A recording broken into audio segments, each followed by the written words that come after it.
नहीं यार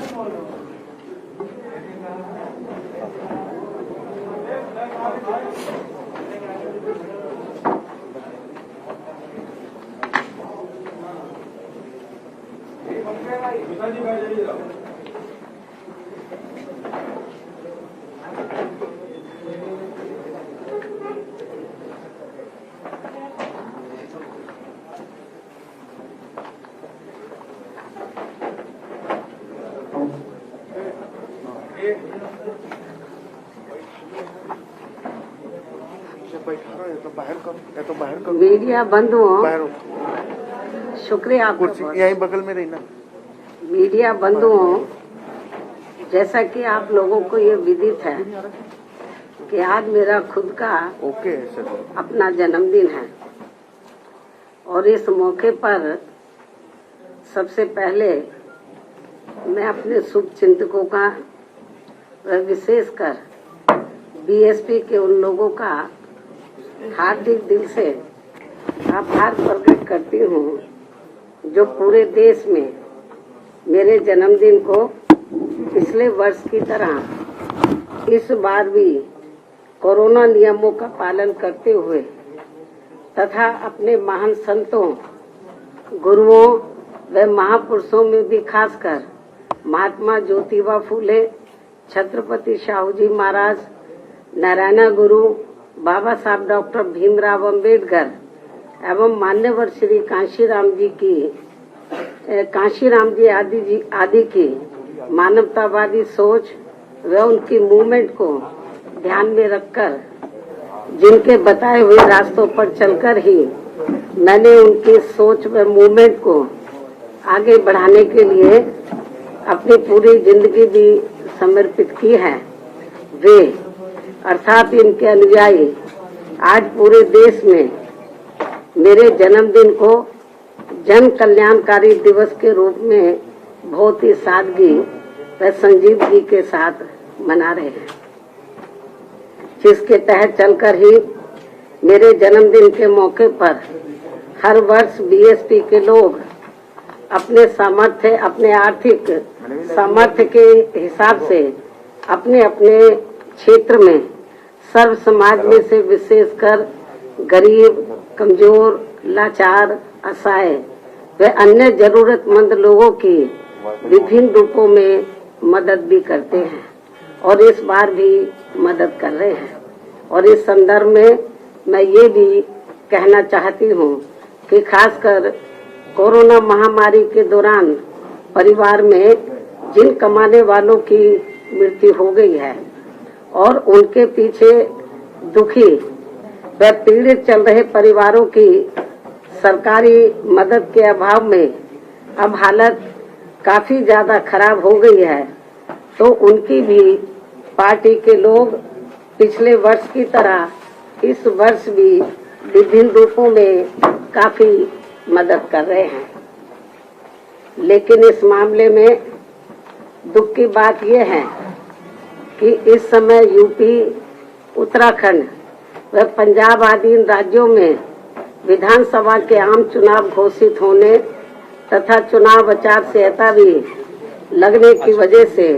अब यहाँ पार्टी के लोग इन सभी की किसी भी रूप में इस बार मदद नहीं कर पा रहे हैं, जबकि ये बात सब विदित है कि हमारी पार्टी समाज में विशेषकर गरीब, कमजोर, असहाय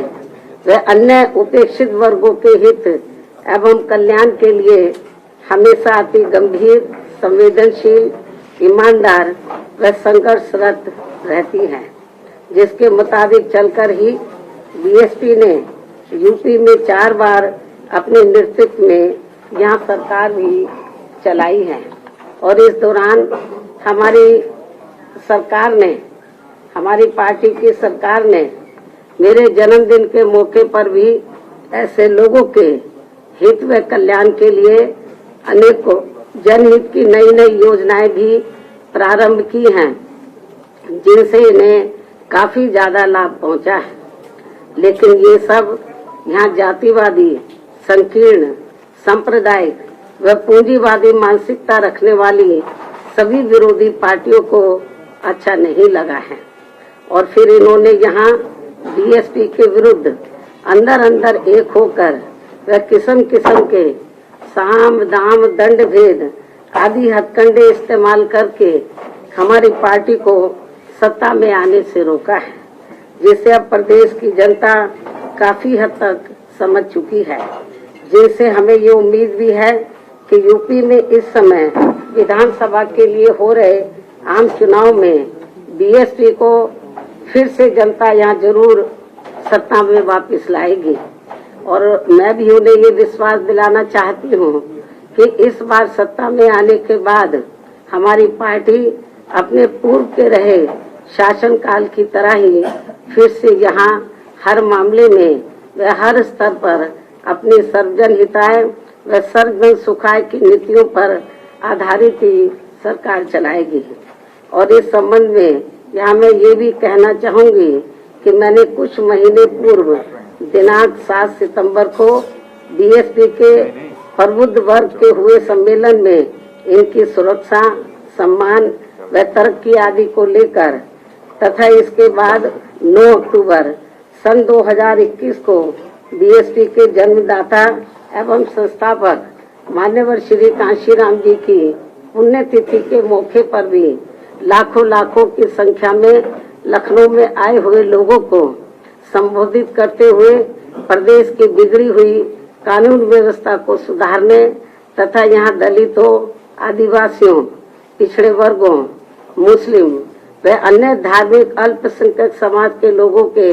साथ साथ गरीबों, मजदूरों, बेरोजगारों, नौजवानों, किसानों, व्यापारियों, कर्मचारियों व अन्य विभिन्न क्षेत्रों में लगे लोगों के एवं छात्रों, युवाओं, महिलाओं, बुजुर्गों आदि के हित व कल्याण आदि के संबंध में जो कुछ भी जरूरी बातें कही हैं तो उन पर फिर हमारी पार्टी की सरकार बनने पर पूरी ईमानदारी व निष्ठा से अमल किया जाएगा। वैसे भी आज देश की असली चिंता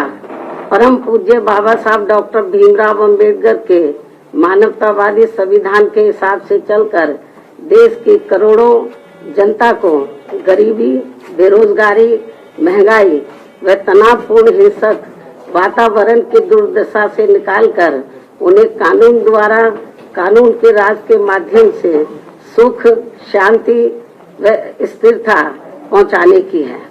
जिसके अभाव में उनका जीवन काफी त्रस्त हो रहा है और ये लोग फिर से गुलाम व लाचार बनते जा रहे हैं। और अब केवल यूपी को ही नहीं बल्कि पूरे देश को भी ये यकीन हो चला है कि यहाँ उत्तर प्रदेश, उत्तराखंड व पंजाब आदि राज्यों में हो रहे विधानसभा चुनावों के परिणाम आने के बाद देश में परिस्थिति जरूर बदलेगी और आम जनहित में कुछ जरूर बेहतर होगा। इस प्रकार काफी लंबी प्रतीक्षा के बाद अब नया साल सन 2022 यहाँ उम्मीदों की ऐसी नई किरण लेकर आ रहा है जिससे आम जनहित का भला होने की काफी प्रबल उम्मीद भी है।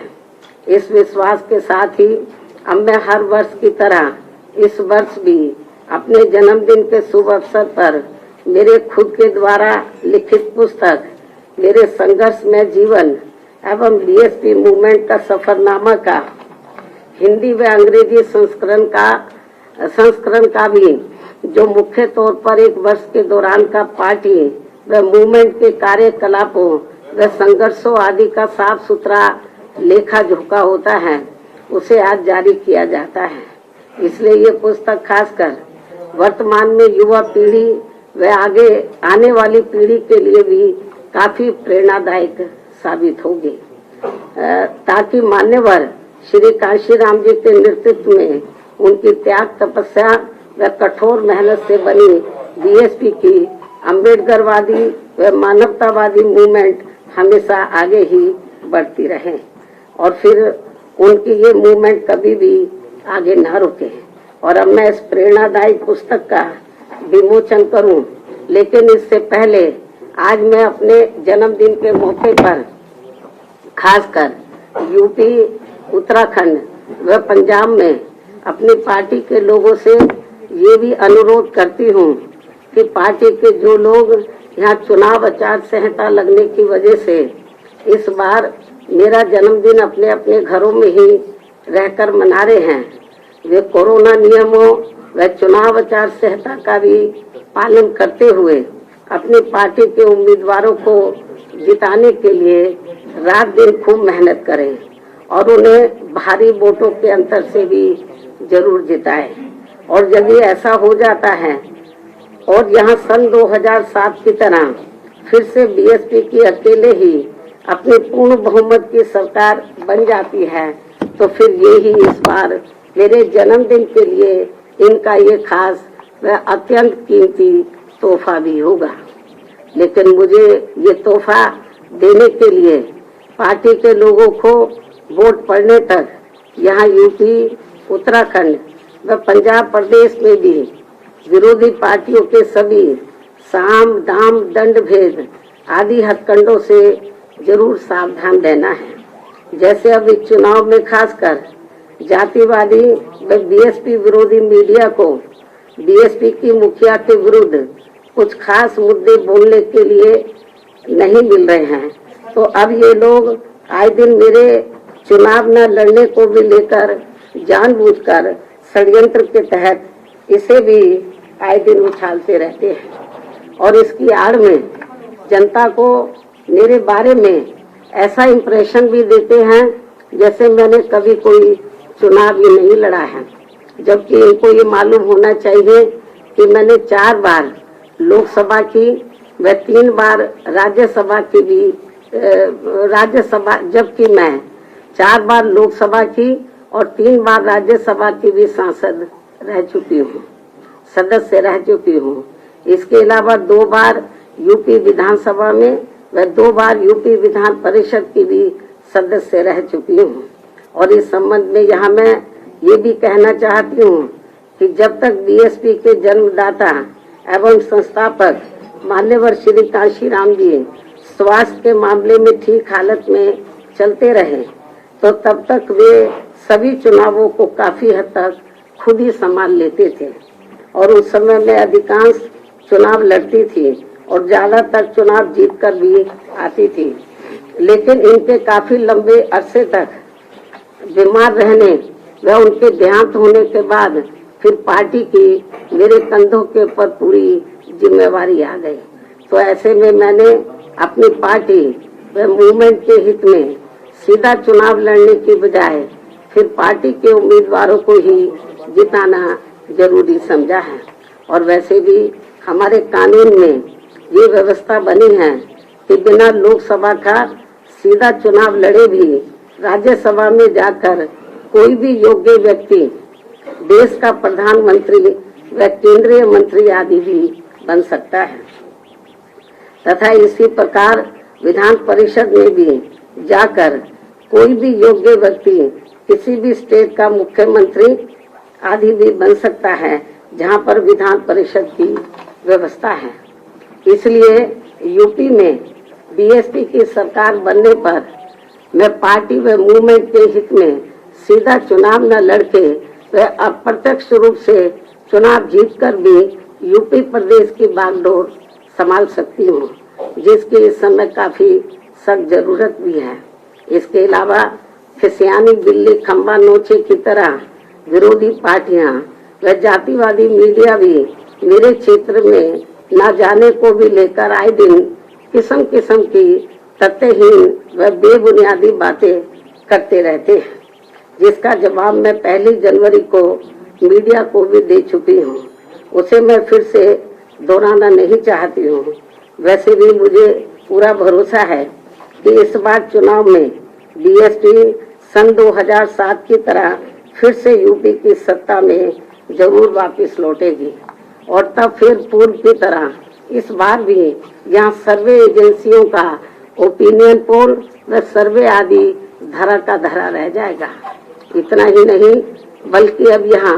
आकाश आनंद को भी चुनाव लड़ने या ना लड़ने की भी बातें करते रहते हैं, जबकि अभी वह राजनीति में धीरे धीरे अपने आप को काफी तैयार परिपक्व भी कर रहा है और इसके साथ ही मेरे चुनावी राज्यों में ज्यादा व्यस्त होने की वजह से अब वह मेरे दिशा निर्देशन में उन राज्यों में जहां चुनाव नहीं हो रहे हैं वहां पार्टी के जनाधार को भी बढ़ाने में पूरे जी जान से लगा है और फिर उचित समय पर ही इनको व पार्टी के अन्य नौजवानों को भी सीधा व अप्रत्यक्ष रूप में चुनाव लड़ने का भी मौका जरूर दिया जाएगा, जो ये सभी मेरे बीएसपी परिवार के ही लोग हैं। लेकिन इसे भी मेरे से सीधा जोड़ लिया जाता है, जबकि मीडिया व पूरे जगत को ये मालूम है कि मेरा अपना खुद का कोई निजी परिवार नहीं है, बल्कि मेरा पूरे देश में केवल गरीब, दलित, शोषित, पिछड़ा व उपेक्षित समाज ही मेरा ये बहुत बड़ा परिवार, बहुत बड़ा व विशाल परिवार है। और इस परिवार में आकाश आनंद की तरह पूरे देश में करोड़ों भाइयों के लड़के व लड़कियां भी मेरे भतीजे व भतीजियां हैं, जिनके माँ बाप शुरू से ही मुझे पूरे आदर सम्मान से आदरणीय बहन जी ही कहकर पुकारते हैं और अब उनके बच्चे भी बड़े होकर मुझे ज्यादातर बहन जी ही कहकर पुकारते हैं, जिनको भी राजनीति में आगे बढ़ने का पूरा मौका जरूर दिया जा रहा है। लेकिन इसे भी मीडिया में अधिकांश व्यंग्य तरीके से ही दर्शाया जाता है। ये सब इनकी जातिवादी मानसिकता नहीं है तो और क्या है, जबकि ऐसा करके ये लोग हमारे नौजवानों में और ज्यादा जोश पैदा कर रहे हैं। इसलिए ये सब करने से इनको कुछ भी राजनीतिक लाभ मिलने वाला नहीं है। इतना ही नहीं, यदि जातिवादी मीडिया व विरोधी लोग भी आकाश आनंद के पीछे जबरदस्ती ऐसे ही पड़े रहे तो फिर मैं मान्यवर श्री कांशीराम जी की तरह इसको भी पार्टी में और भी ज्यादा बढ़ावा देती रहूंगी। और अच्छी बात यह है कि पिछले कुछ समय से यहाँ यूपी में पार्टी के राष्ट्रीय महासचिव व राज्यसभा सांसद श्री एस.सी. मिश्रा जी के बेटे श्री कपिल मिश्रा भी अपने नौजवान साथियों को अपनी पार्टी में पूरी मेहनत के साथ जोड़ने में लगे हैं। मुझे पूरा भरोसा है कि चुनाव में हमारे नौजवानों का भी काफी वोट बीएसपी को ही मिलने वाला है तथा यहाँ फिर से बीएसपी ही सत्ता में जरूर आएगी। इस उम्मीद के साथ ही अब मैं अपनी पुस्तक का विमोचन कर रही हूँ।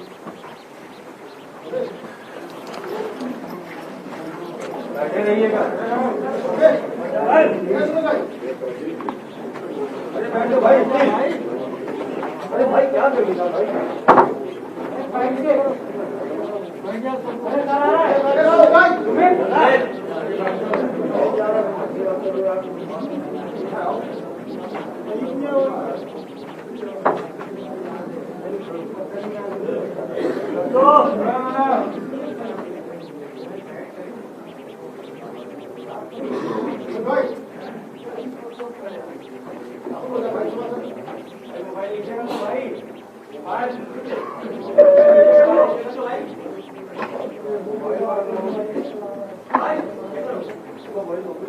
मोबाइल थोड़ा साइड में करे, मोबाइल नीचे कर लो मैं भाई,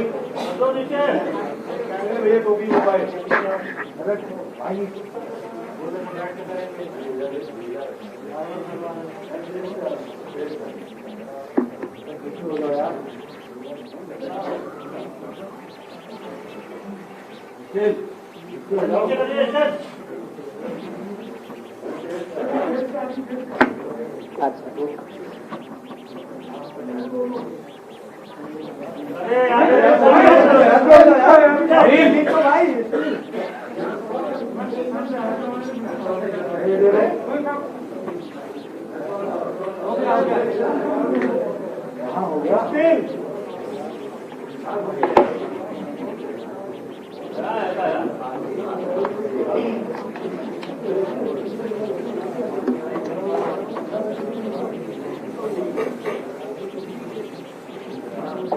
और अब मैं अपनी किताब के विमोचन करने के साथ साथ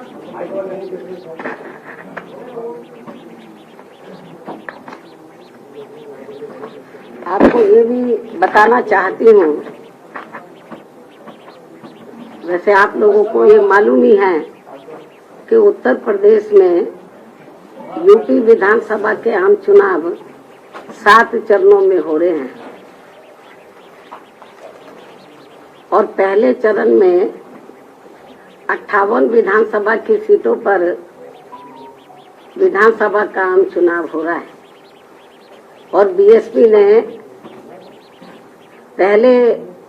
चरण की जो 58 विधानसभा की सीटें हैं तो उनमें से 53 विधानसभा की सीटों पर कैंडिडेट फाइनल कर दिए हैं। 5 सीटें बची है, 1-2 दिन में वो भी फाइनल हो जाएगा। तो आज मैं अपने जन्मदिन के शुभ अवसर पर तो बीएसपी की जो उम्मीदवारों की सूची है तो उसको मैं पहले चरण की सूची आज मैं जारी कर रही हूँ। 58 में से 53 विधानसभा की सीटों पर जो ये सूची ये मैं आज जारी कर रही हूँ और इसकी कापी आप लोगों को मेरे प्रेस के बाद खत्म होने के बाद इसकी एक प्रति आप लोगों को दे दी जाएगी।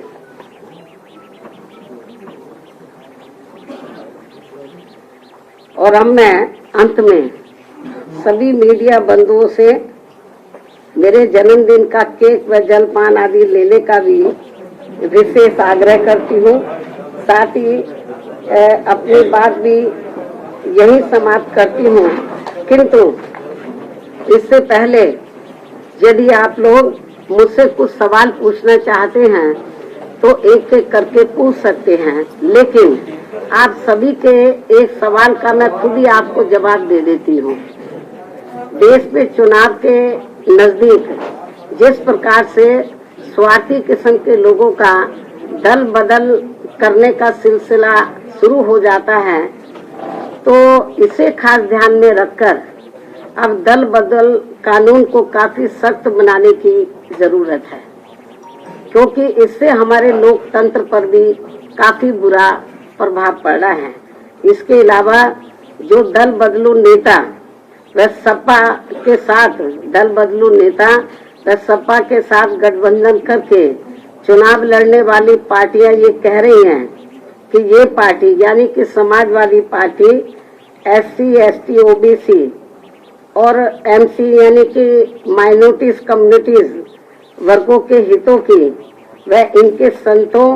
गुरुओं व महापुरुषों आदि को भी सम्मान करने वाली पार्टी है, तो इसमें रत्ती भर भी सच्चाई नहीं है। जैसे आपने देखा होगा कि कुछ नेता लोग दल बदलू बहुत चीख चीख के बोल रहे थे। ये समाजवादी पार्टी के साथ साथ अम्बेडकरवादी पार्टी भी है, ये है वो है, आप लोगों ने देखा होगा, मतलब वो चिल्ला चिल्ला के बोल रहे थे। लेकिन जो ये कह रहे थे कि ये पार्टी समाजवादी पार्टी जो है ये समाजवादी के साथ साथ अम्बेडकरवादी भी है, SC, ST, OBC और विशेषकर माइनॉरिटीज के हितों की पार्टी है, लेकिन जिसमें रत्ती भर भी सच्चाई नहीं है, क्योंकि जिस समाजवादी पार्टी ने दलितों के सरकारी नौकरियों में पदोन्नति को लेकर लाए गए विधेयक को राज्यसभा में फाड़कर फेंक दिया था और इस विधेयक को पास नहीं होने दिया था, जो अभी तक भी लटका पड़ा है, तो ये भी इनको जानना चाहिए। तो ये कैसे दलित हितैषी पार्टी हो सकती है? साथ ही दलित समाज में जन्मे संतों, गुरुओं व महापुरुषों के नाम पर रखे गए जो कुछ जिलों के या जो कल्याणकारी योजनाएं हैं,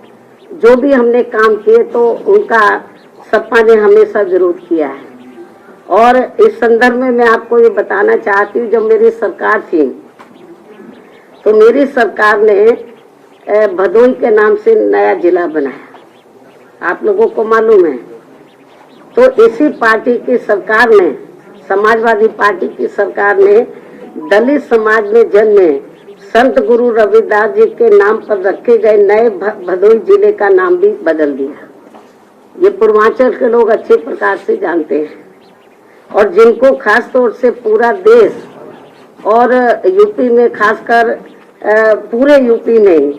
और पूर्वांचल में संत गुरु रविदास जी को बहुत आदर सम्मान देते हैं,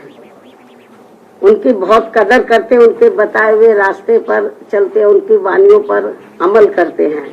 लेकिन दुख इस बात का है कि समाजवादी पार्टी की सरकार ने, मेरी सरकार ने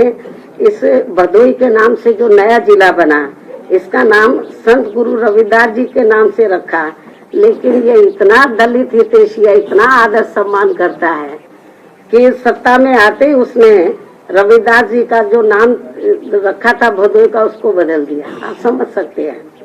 इतना ही नहीं बल्कि इसी पार्टी ने अपने सत्ता में रहते हुए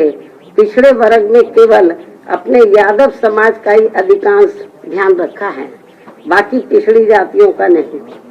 जबकि बीएसपी ने दलितों के साथ साथ यादव सहित सभी पिछड़ी जातियों का भी बराबर ध्यान रखा है, उनके विकास व उत्थान का। इसी प्रकार इस पार्टी ने अपनी हुकूमत के दौरान खूब दंगे भी कराकर हिंदू मुस्लिम भाईचारे को तोड़ा है। साथ ही चुनाव में भी खासकर मुसलमानों का तो इस पार्टी ने वोट तो जरूर लिया है, लेकिन टिकट व सरकार में भागीदारी देने के मामले में भी अधिकांश इनकी उपेक्षा ही की है। और इस बार भी सपा की जारी की गई पहली सूची में इनकी काफी उपेक्षा की गई है। मुस्लिम समाज की टिकट डिस्ट्रीब्यूशन के मामले में काफी उपेक्षा की गई है, जबकि बीएसपी ने हर चुनाव में खासकर मुस्लिम बाहुल्य क्षेत्रों में मुस्लिम समाज को उचित भागीदारी दी है और सरकार बनने पर इनके जान माल व मजहब की भी पूरी हिफाजत की है। साथ ही इनके विकास व उत्थान का भी विशेष ध्यान रखा है। इसके अलावा हमारी पार्टी की रही सरकार ने दलितों, आदिवासियों, पिछड़े वर्गों, अकलियतों के साथ साथ अपर कास्ट समाज के भी सभी वर्गों के हित व कल्याण का भी पूरा ध्यान रखा है। तो इसलिए तो दल बदलू लोग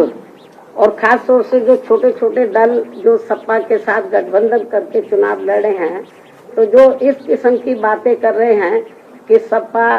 दलित हितैषी पार्टी है, ओबीसी की हितैषी पार्टी है, इनके संतों, गुरुओं और महापुरुषों का पूरा आदर सम्मान करके इसमें रत्ती भर भी सच्चाई नहीं है। इस सरकार ने जो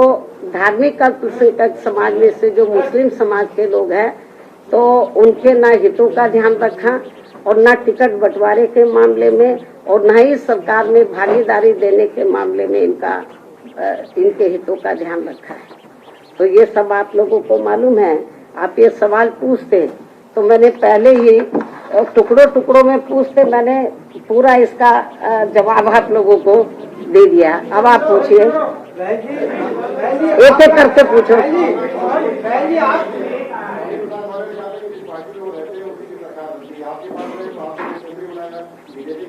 देखो,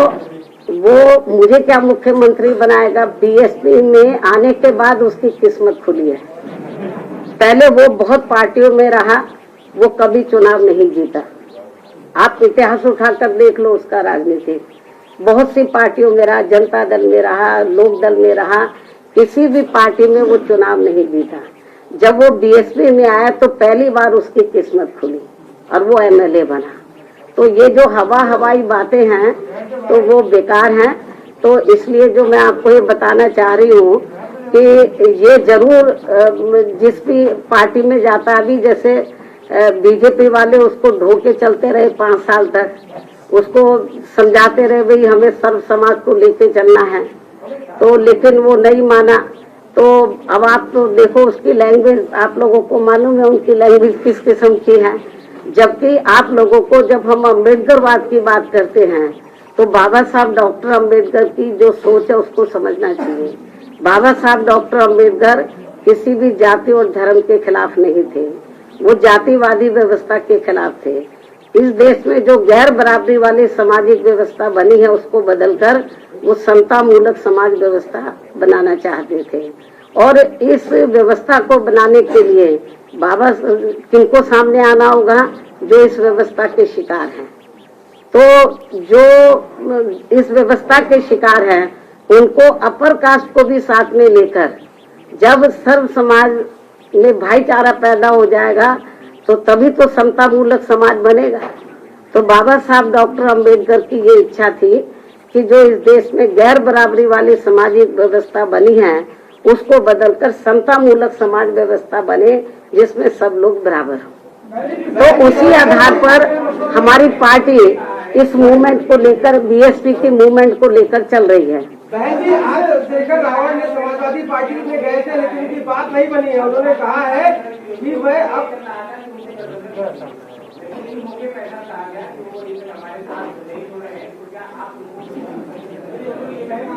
इसका सवाल आप उसी से पूछे। हम किसी भी पार्टी से, तो मैं मीडिया बंधुओं को ये बताना चाह रही हूँ,